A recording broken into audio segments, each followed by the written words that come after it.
have decided to give up caffeine and coffee. Yeah, I can't say whether it's good or bad, so I could go into a bunch of stuff as to why coffee might be bad for you. Conspiracy theories, all the Starbucks were started by reptilians who wanted to keep people under some kind of control. I don't want to go there. I'm feeling that it's just time. Coffee might be interfering with the natural energy that I have. I probably drink way too much coffee. I start pretty much with a 6-cup maker, so I'll make coffee in the morning. This is my coffee cup. It maybe fills it up twice. I do that twice a day, once in the morning and then once in the evening. But in the middle of the day, I may go out and I may get a 20-ounce coffee. So that's a heck of a lot of coffee. When growing up, we always had a pot of coffee going. My father was in the military, and they drank lots of coffee. I remember his mug. I think he got it from the military. It was a heavy white mug. Anyway, he pretty much always had that thing filled. I tried coffee probably the first time at 17 or 18 when I had just started going to college. You have to go to class at 7 a.m. About a half hour later, I was wide awake and feeling buzzed and all that stuff. Coffee doesn't really buzz me anymore, probably because I drink so much. It just came to me that, I need to give it up. It's something that I don't need anymore, or I don't want anymore, or it's interfering with some process in my body, mind, or spirit. Obviously, I know that the caffeine headaches are going to come. If I get to a point I'm in some kind of physical pain, I'm actually going to drink a little bit, kind of like what people that drink alcohol go through when they have a hangover. Hair of the dog philosophy, like tomato juice and like one cap full of vodka or, whatever it is. But I am going to apply the same thing if I get any kind of headache or any kind of misery. I'm going to prepare just a tiny bit to get me through, and that's it. Tiredness doesn't count. If I'm tired, I'll fall asleep because I know that could come too. I'll just publish when it's done, and you'll see how I did on this venture, crazy venture. This is my very last drop of coffee. And there was literally a drop in there. Literally just one drop. It's about 6 in the morning. I woke up with a headache. So, here's my half a cup of coffee. Let that headache go away. Yesterday, I found myself much later on in the day really wanting that coffee, but I didn't do it. This probably will be a longer process than I thought, but it is what it is. So I just got to have fun and show you my coffee supply. The other day, before I decided to go coffee free, I went to the store and got all these for half price, so I stocked up. My family still drinks coffee. They can have it. It's probably about 8 o'clock right now. I am feeling a lot better. Headache is gone. I think what I drank is probably amounts to about 2.5 cups. That's higher than I wanted to go, but that's about what it took to normalize me. If that's all I drink in a day, that's way less than I usually drink it. Now it's time to get on with my day and forget about it. I do want to go in my kitchen and make some more coffee. That goes without saying. I guess there's a slight detox happening with it because I woke up this morning with a white tongue. Yeah, I can see that. I'm going to go fix some lemon water. That's a good replacement because it's also cleansing. If there's a detox happening, I'll just kind of assist it along. And instead of a coffee drinker in the morning, I'll become a lemon water drinker. course, this is going to be a much longer process than I first thought. It wasn't the headaches that did it. It wasn't the detox that did it.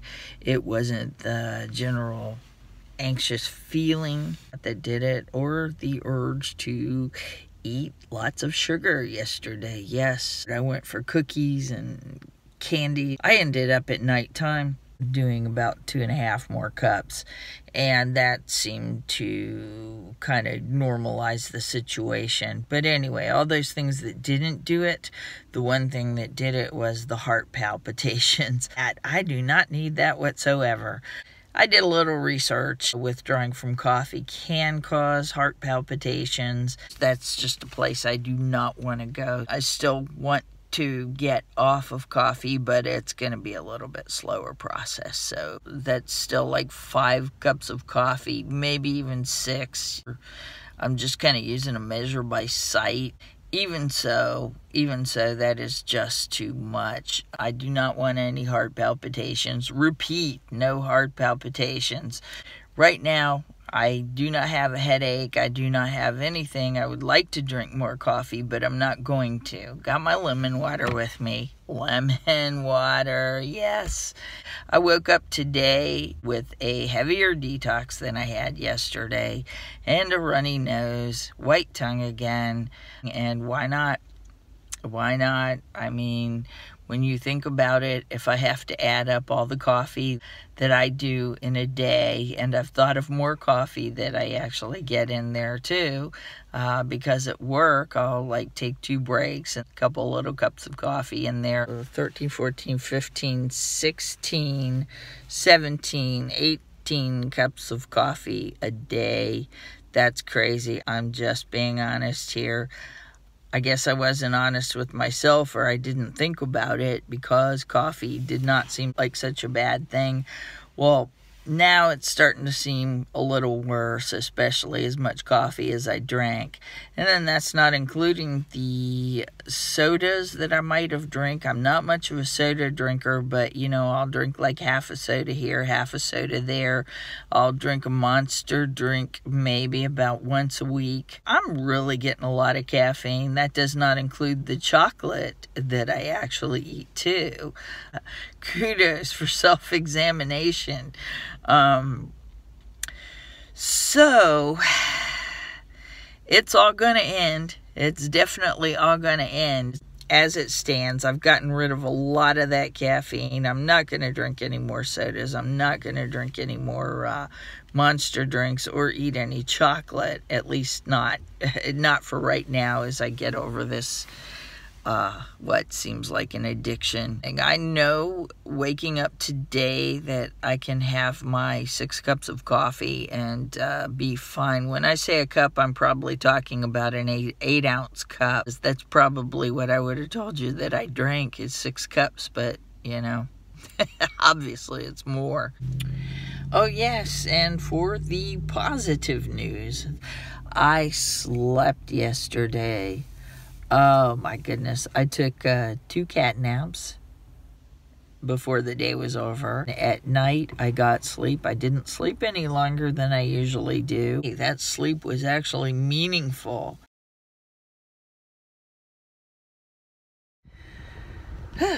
So, it's my day off, and a lot of times on my day off, I will go just to a convenience store, and I'll get myself a bag of chips, and I will get myself a Monster drink.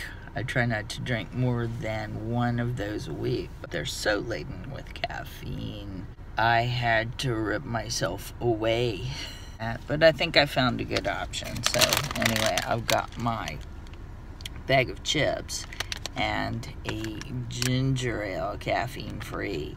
So anyway, the ginger ale's kind of doing it. I find myself really wanting a cup of coffee right now. I mean, even more so than the first day that I decided to give it all up. Did have a headache last night. That was not fun at all. But instead of more coffee, I just went to bed. I don't know why this is hitting me now. It's about 3 days later. The desire is just like really something today to get that cup of coffee.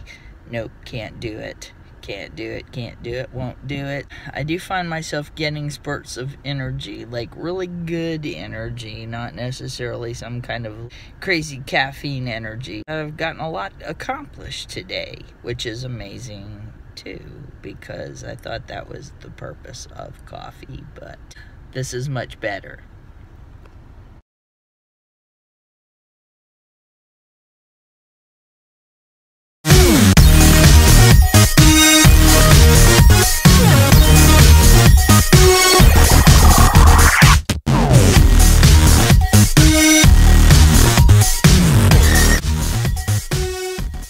Wow. So I woke up this morning and I think that basically now I've got myself on 6 cups a day. I'm going to go down to 4 right now. Today I'm feeling good, much less addicted, if you can call it an addiction. I think one thing that's happening to me is I'm getting a lot of sleep. I am sleeping much better. I'm not up at all times of night and waking up a little more refreshed. I've started to do research on what coffee actually does to you. Like all these people that promote coffee, what the heck? Apparently one thing it does is it really works on your kidneys and adrenals. Of course, I mean, did I really have to say that? At all times when you're drinking a cup of coffee, you're getting what's compared to a adrenaline rush. Scientifically, it's not good to have an adrenaline rush 24 hours a day. And it takes a while for caffeine to actually leave your system. That system needs to be saved for fight or flight, not permanent fight or flight. And it's starting to seem like the evil bean, coffee. Yeah, coffee is going away, and it's going away as soon as I can get it out of my life. March 30th, it's about 7 in the morning. I slept very well last night. Also, I've got to say, wow, yesterday I was going to have 4 cups of coffee, and that's about it. Well, it ended up being 3. Like, there was one point at work where I got super tired. I mean, I was about ready to fall asleep. I went and just did like the splash of coffee in a cup and just, pretty much drank that down. That was enough to actually revive me and get me through the day. When I got home, I did have 1 more cup of coffee, but that's about it. I haven't gotten a headache in a couple days, not even a slight headache. I'm really wanting to reach that state where the energy is great, that nice, constant energy, not this up and down caffeine energy. Of course, this has run a little long, so I've made a decision that this is going to be a part 1 and part 2. And I've got about 20 minutes of video to edit down. I guess I will see you next week with part 2. I guarantee you're going to get it. This is too important for me and for you. Follow my journey and learn. But I feel much better than I have felt in a long time. Yesterday also, for whatever reason, but I was just drinking tons and tons and tons of water. I mean, I was so thirsty. I don't need coffee. My coffee cup totes a morning person. Well, I am a morning person whether I have coffee or not. So I'll see you on part 2. If you like this video, give it a thumbs up. Subscribe if you like my channel. And I'll see you next week.